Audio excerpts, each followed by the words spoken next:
Welcome back clean news. चलिए देखते हैं उत्तर प्रदेश की 25 फटाफट बड़ी खबरें। इससे पहले आप यूपी के किस जिले से न्यूज को देख रहे हैं हमें कमेंट बॉक्स में जरूर बताएं। साथ ही डेली अपडेट रहने के लिए चैनल को सब्सक्राइब कर बेल आइकन को दबाना ना भूलें। आज का लाइक एम 100 है, उम्मीद करते हैं आप पूरा कर देंगे। तो चलिए बढ़ते हैं खबरों की ओर।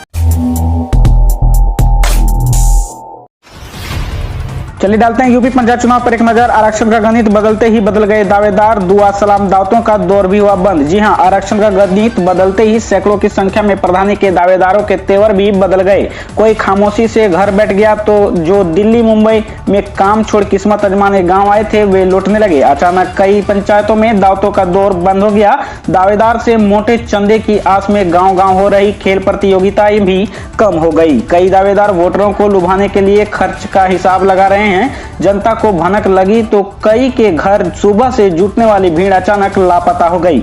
वहीं कुछ चुनाव में खुद को ताल ठोक पाने से वंचित होता देख डमी प्रत्याशी की तलाश में जुट गए हैं। किसी ऐसे की तलाश की जा रही है जिसकी उस बिरादरी में थोड़ी बहुत पहचान भी हो और जिस पर चुनाव में रुपये खर्च कर 5 साल तक के लिए उसकी निष्ठा व ईमानदारी पर दांव खेला जा सके।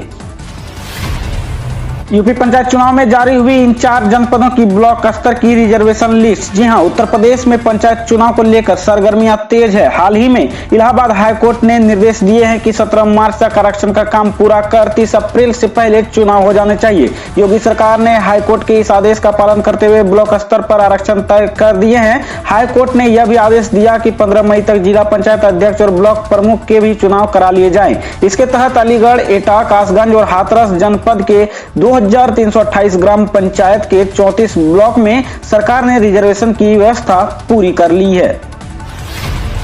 एक्सक्लूसिव जुगाड़ लगाकर भी चुनाव की ड्यूटी से नहीं बच सकेंगे सरकारी कर्मचारी। जी हां, जानिए क्या है बड़ी वजह। जी हां, पंचायत चुनाव में इस बार पुरुष हो या महिला सभी सरकारी कर्मचारियों को ड्यूटी करनी पड़ सकती है। समय कम मिलने की वजह से इस बार एक जिला एक बार की तर्ज पर चुनाव होगा, यानी जिले में एक ही चरण में चुनाव संपन्न होगा। इससे ज्यादा कर्मचारियों की जरूरत होगी। ऐसे में रसूख और जुगाड़ लगाकर भी सरकारी कर्मचारी चुनाव ड्यूटी से नहीं बच सकेंगे। चलिए डालते हैं कोरोना पर एक नजर। जी हां, सीएम योगी ने दिया निर्देश, बिन रोके मास्क का उपयोग हर हाल में हो। जी हां, देश में 7 राज्यों में एक हफ्ते के अंदर कोरोना तेजी से फैला है। महाराष्ट्र में इस दौरान नए केस में 81% का उछाल दिखा। एमपी में 43%, पंजाब में 31%, जम्मू कश्मीर में 22% और छत्तीसगढ़ में 13% और हरियाणा में 11% नए केस बढ़ गए हैं। यूपी में जिला अदालतों की बदलेगी सूरत, वकीलों को मिलेंगे आधुनिक सुविधाओं से लैस चैम्बर। जी हां, उत्तर प्रदेश की योगी सरकार ने प्रदेश के जिला न्यायालयों का कार्यकल्प करने की तैयारी कर रही है। इसके साथ ही वकीलों के लिए सुविधाओं से लैस चैम्बर देने की तैयारी भी चल रही है। जी हां, बात करें उत्तर प्रदेश की, योगी सरकार प्रदेश की वकीलों और न्यायिक प्रक्रिया से जुड़े युवाओं को आत्मनिर्भर बनाने की दिशा में बड़े कदम उठानी जा रही है। राज्य सरकार ने इसके लिए अपने बजट में कई प्रावधान किए हैं। प्रदेश के न्यायालयों में वकीलों को आधुनिक सुविधाओं से लैस चैम्बर मिलने जा रहे हैं। वहीं योगी सरकार जिला न्यायालयों की सूरत भी बदलने की तैयारी में है। सरकार 450 करोड़ रुपए की रकम खर्च कर जिला न्यायालयों में नए भवन बनाएगी। मुख्तार को यूपी लाने की याचिका पर जोरदार तकरार, मुकुल रोहतगी बोले तो सीएम बना दो। जी हां, माफिया विधायक मुख्तार अंसारी को वापस उत्तर प्रदेश भेजने की मामले की याचिका पर सुप्रीम कोर्ट में कल सुनवाई हुई। यूपी सरकार की तरफ से सॉलिसिटर जनरल तुषार मेहता ने अपनी दलीलें रखी तो मुख्तार की तरफ से मुकुल रोहतगी ने पक्ष रखा। इस दौरान रोहतगी ने मुख्तार अंसारी को छोटा आदमी बताते हुए कहा कि यूपी सरकार जानबूझकर उसे परेशान कर रही है। मुख्तार अंसारी के वकील ने बयान पर यूपी की तरफ से पेश हुए सॉलिसिटर जनरल तुषार मेहता ने कहा कि ये इतने छोटे आदमी हैं जिनको बचाने के लिए पूरी पंजाब सरकार बेशर्मी से इनके पीछे खड़ी है। तुषार मेहता की बात सुनकर मुकुल रोहतगी ने कहा कि अगर मैं इतना ताकतवर हूं तो मुझे सीएम बना दो। फिलहाल सुप्रीम कोर्ट ने सुनवाई 2 मार्च तक टाल दी है। यूपी सीएम के टोपी वाले बयान पर सियासत तेज, सपा एमएलसी का ट्विटर पर जवाबी हमला। जी हां, सपा एमएलसी सुनील सिंह साजन ने ट्वीट किया है, सदन में लाल पीली नीली हरी टोपी वालों को देख जिन्हें नाटक कंपनी याद आ रही है, उन्हें यह नहीं भूलना चाहिए कि रावण ने भी एक योगी का वेश बदलकर सिया का अपहरण कर लिया था। सत्ताधीन हर बेरूपीय को रावण का अंत याद रखना चाहिए। जी हां, बता दें कि सदन में सीएम योगी ने नेता विपक्ष पर तंज कसते हुए कहा कि नेता विपक्ष आदमी अच्छे हैं लेकिन गलत पार्टी में होने के कारण भटक जाते हैं। सदन में विभिन्न रंगों की टोपियां ड्रामा कंपनी की तरह लगती है। 2.5 साल का बच्चा टोपी पहने व्यक्ति को गुंडा समझता है। नेता प्रतिपक्ष पगड़ी पहनकर आते तो मैं आपका स्वागत करता। नेता प्रतिपक्ष को टोपी लगाने से परहेज करना चाहिए। नेता प्रतिपक्ष को इस उम्र में टोपी लगाकर आना शोभा नहीं देती है। योगी सरकार का तोहफा, घरौनी में चढ़ेगा महिला का नाम, मिलेगा मालिकाना हक। जी हां, उत्तर प्रदेश के सीएम ने गृह विभाग को निर्देश दिए हैं कि हर जिले में एसएसपी स्तर के अधिकारी की अगुवाई में एक महिला रिपोर्टिंग चौकी स्थापित की जाए। यहां महिलाओं के खिलाफ होने वाले अपराधों के संबंध में सूचना दर्ज कर त्वरित कार्रवाई सुनिश्चित की जाएगी। मिशन शक्ति के दूसरे चरण में उत्तर प्रदेश सरकार महिलाओं को और सशक्त बनाने और सुरक्षित माहौल देने पर ध्यान केंद्रित करेगी। सीएम योगी आदित्यनाथ ने राजस्व विभाग को निर्देश दिए हैं कि ग्रामीण क्षेत्रों में स्वामित्व योजना के तहत चलाए जा रहे अभियान के तहत घरौनी में मालिकाना हक घर की महिला को दिया जाए। इससे उनके आत्मविश्वास और स्वाभिमान में वृद्धि होगी। मिशन शक्ति के दूसरे चरण के आयोजनों की शुरुआत 26 फरवरी से होगी। उत्तर प्रदेश विधि विरुद्ध संपन्न संपरिवर्तन परिषद विधेयक 2021 को ध्वनिमत से पारित। जी हां, उत्तर प्रदेश विधानसभा से उत्तर प्रदेश विधि विरुद्ध धर्म परिवर्तन परिषद विधेयक 2021 ध्वनिमत से पारित हो गया है। जी बता दें कि यूपी विधानसभा से ध्वनित विधेयक को सदन के अटल पर विचार के लिए रखा गया था, जिसके बाद विपक्ष ने प्रवर समिति को भेजने की सिफारिश की थी। इस दौरान संसदीय कार्य मंत्री ने कहा कि ऐसा पाया गया है कि धर्म परिवर्तित कर धोखाधड़ी करके शादी की जा रही है, जिस पर हम लोगों ने सजा का प्रावधान किया है। आज 4 महत्वपूर्ण विधेयक विधानसभा में रखे गए। इनमें उत्तर प्रदेश विधि विरुद्ध धर्म परिवर्तन प्रतिषेध विधेयक 2021 को सदन में पटल पर रखा गया। यूपी में इस हफ्ते शुरू होंगी 3 बड़ी शिक्षक भर्तियां। जी हां, प्रदेश के आशाकीय सहायता प्राप्त शिक्षण संस्थाओं में शिक्षकों की 3 बड़ी भर्तियां इसी सप्ताह शुरू होगी। जूनियर हाई स्कूल में सहायक अध्यापक व प्रधानाध्यापक से लेकर डिग्री कॉलेज में असिस्टेंट प्रोफेसर तक की भर्तियां शुरू होने जा रही है। जी हां, असिस्टेंट प्रोफेसर के 2003 पदों पर आवेदन 25 से, प्रदेश के आशाकीय सहायता प्राप्त महाविद्यालयों में 47 विषयों के लिए असिस्टेंट प्रोफेसर के 2003 पदों पर भर्ती के लिए ऑनलाइन आवेदन 25 फरवरी से शुरू होंगे। अलग कृषि बजट, 20 लाख किसानों का कर्ज माफ। गहलोत सरकार ने बजट में अन्नदाता के लिए किए 10 बड़ी घोषणा। अशोक गहलोत ने बुधवार को राजस्थान विधानसभा में तीसरा बजट पेश किया।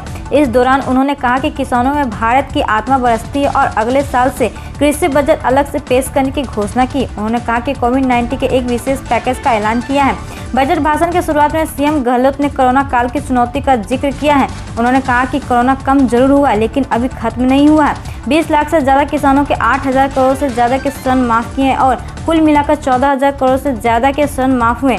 वन टाइम सेटलमेंट से किसानों के कॉमर्शियल कर्ज माफ कराए जाएंगे। किसानों को 16,000 करोड़ के ब्याज मुक्त फसली ऋण दिए जाएंगे और इसमें मत्स्य पालकों और पशुपालकों को भी इसमें शामिल किया जाएगा। किसानों का मसला अब चुनौती है, सरकार पर दबाव जारी। केंद्र सरकार के नए कृषि कानून के खिलाफ किसानों का आंदोलन 91 दिन में प्रवेश कर गया। कानूनों को रद्द किए जाने की मांग को लेकर दिल्ली के अलग अलग बॉर्डर पर बड़ी संख्या में किसान धरना दे रहे हैं। अब पूरा आंदोलन राजनीतिक के चंगुल में फंसता दिख रहा है। विपक्षी किसानों के मसले पर वोट साधने की कोशिश में लगा है। विपक्षी पार्टी किसानों के नाम पर वोट के लिए पंचायतें कर रही है तो किसान नेता भी अब देश भर में घूम घूम कर जनसभाएं कर रहे हैं। जबकि किसानी के मुख से कृषि कानून के खिलाफत कम, जबकि सरकार विरोधी ज्यादा बात निकल रही है। हालांकि इस बात के बीच सरकार भी अपनी बात पर अड़ गई है, वो कानून को वापस लेने के पक्ष में नहीं है। योजना में हुए 5 ये बड़े बदलाव, जान ले वरना फंस सकते हैं 6,000 रुपए। पहला, पीएम किसान सम्मान निधि योजना का लाभ लेने के लिए आधार कार्ड को अनिवार्य कर दिया गया, यानी कि किसी भी किसान को आधार कार्ड के बिना इस योजना का लाभ नहीं दिया जाएगा। दूसरा, पीएम किसान सम्मान निधि योजना के लिए किसान अब खुद ही रजिस्ट्रेशन कर सकते, इसके लिए उन्हें दफ्तरों के चक्कर नहीं लगाना होगा। तीसरा, पीएम किसान सम्मान निधि योजना का लाभ लेने वाले किसान किस्त का स्टेटस खुद पता कर सकते हैं। चौथा, पीएम किसान सम्मान निधि योजना के लाभार्थी किसानों को क्रेडिट कार्ड और मानधन योजना का लाभ आसानी से मिल जाता है, क्योंकि उनका आधार खुद सरकार के पास है, इसलिए उन्हें डॉक्यूमेंट की भी जरूरत नहीं पड़ती है। पांचवा, पीएम किसान सम्मान निधि योजना के तहत जोत की सीमा को खत्म कर दिया गया। अब इस योजना का लाभ कोई भी किसान उठा सकता है। पुरानी पेंशन योजना की बहाली की उम्मीदों पर फिरा पानी। केंद्र ने कहा विशेष वर्ग के लिए लागू कर पाना संभव नहीं। देश में लैपटॉप, टैबलेट, पीसी की मैन्युफैक्चरिंग को सरकार का बूस्टर डोज। आईटी हार्डवेयर में पीएलआई स्कीम को मंजूरी। यह मंजूरी बुधवार को हुई केंद्रीय मंत्रिमंडल की बैठक में दी गई। पीएलआई योजना के जरिए सरकार का इरादा घरेलू मैन्युफैक्चरिंग क्षेत्र में वैश्विक कंपनियों को आकर्षित करने का है। मई तक देश भर में लॉन्च होगा आयुष्मान सीएपीएफ। सुरक्षा बल और उसके परिवार को मिलेगा मुफ्त इलाज। केंद्र सरकार ने आयुष्मान भारत योजना के तहत अब केंद्रीय सुरक्षा बलों को लाभ देने की तैयारी कर ली है। इस योजना के तहत न सिर्फ सुरक्षा बलों के जवानों बल्कि उसके परिवार वालों को भी मुफ्त में इलाज मिलेगा। केंद्रीय गृह मंत्रालय ने आज बताया कि देश भर में मई तक आयुष्मान सीएपीएफ योजना लॉन्च कर दी जाएगी। गौरतलब है कि इस योजना को सबसे पहले केंद्रीय गृह मंत्रालय अमित शाह ने इस साल 23 जनवरी को असम में सबसे पहले लॉन्च किया था। पीएम मोदी ने बताया क्यों निजी कैंप पर जोर दे रही है सरकार। आप भी जानिए क्या दिए हैं तर्क। पीएम मोदी ने कहा कि जब पब्लिक सेक्टर की शुरुआत की गई थी तब उसकी जरूरत थी, आज की जरूरत है निजीकरण। लोगों के पैसों का सही इस्तेमाल करने के लिए निजीकरण किया जा रहा है। उन्होंने कहा कि बहुत सारे ऐसे पब्लिक सेक्टर इंटरप्राइज है जो लगातार नुकसान में चल रहे हैं। ऐसे में सरकार को अक्सर इस इंटरप्राइज की मदद करनी पड़ती है और टैक्स पेयर का पैसा ही इसमें खर्च होता है। किसानों की आय दुगुना करना लक्ष्य, टिकैत को कृषि मंत्री नरेंद्र सिंह तोमर का जवाब। किसान नेता राकेश टिकैत ने राजस्थान के सीकर में एक किसान रैली में कहा था कि अगर कृषि कानूनों को वापस नहीं लिया जाता है तो संसद मार्च होगा, जिसमें कि न सिर्फ 4 लाख बल्कि 40 लाख ट्रैक्टर हिस्सा लेंगे। इसी बयान पर कृषि मंत्री ने जवाब दिया है। केंद्रीय कृषि मंत्री नरेंद्र सिंह तोमर ने बुधवार को कहा कि भारत सरकार किसानों की आय दोगुनी करने के लिए प्रतिबद्ध है। तोमर ने कहा कि अगर आंदोलनकारी किसानों के पास चर्चा का कोई बिंदु है तो हम उस पर बातचीत के लिए तैयार हैं। नाबार्ड के महाप्रबंधक बोले किसानों की आय बढ़ाने को आगे आए बैंक सेक्टर। किसानों की आय बढ़ाने के लिए सभी हितधारकों की ओर से प्रयास किया जा रहा है। इसे आगे बढ़ाने में नाबार्ड द्वारा भी प्रयास हो रहा है। झारखंड के किसानों की आय में बढ़ोतरी अस्थायी अनुकूल प्रौद्योगिकी से ही किया जा सकता है। नाबार्ड के जिला विकास प्रबंधकों को कृषि गतिविधियों में इसे विशेष प्राथमिकता देने की जरूरत है। वैशाली में अमीर किसानों पर दर्ज होगी एफआईआर। पीएम किसान सम्मान निधि योजना का गलत लाभ उठाने का आरोप।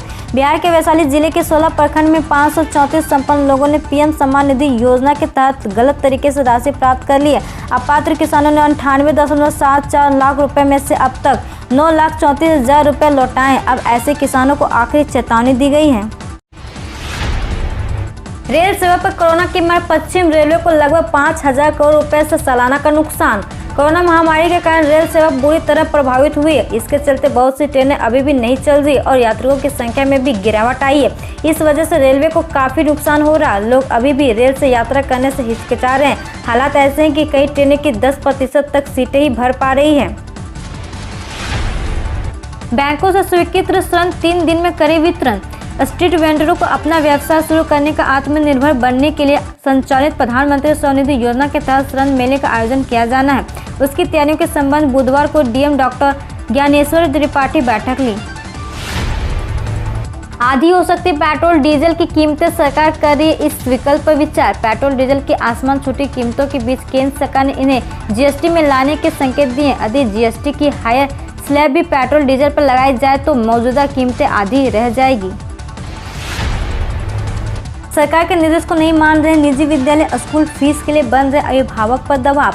कोरोना महामारी के कारण अभिभावक की आर्थिक स्थिति बदहाल हो गई है। बच्चों का स्कूल फीस देने के लिए अभिभावक के पास पैसा नहीं है। ऐसे में स्कूल फीस कम करने के लिए विद्यालय एवं जन शिक्षा विभाग की तरफ से जनवरी महीने में विज्ञप्ति प्रकाशित की गई थी और निजी विद्यालयों को इस दिशा में कदम उठाने को कहा गया था। हाईकोर्ट की राय पर जन शिक्षा विभाग की तरफ से प्रकाशित विज्ञप्ति को राजधानी भुवनेश्वर में अधिकांश निजी विद्यालय पालन नहीं कर रहे हैं।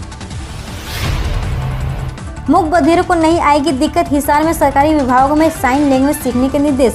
मूक बधिरों का जीवन पहले से ही परेशानियों से घिरा। बहुत से काम के लिए उन्हें दूसरों का सहारा लेने को मजबूर होना पड़ता है। यहाँ तक कि वह क्या कहना चाहते इसको समझने वाला भी कई बार कई स्थान पर कोई नहीं होता।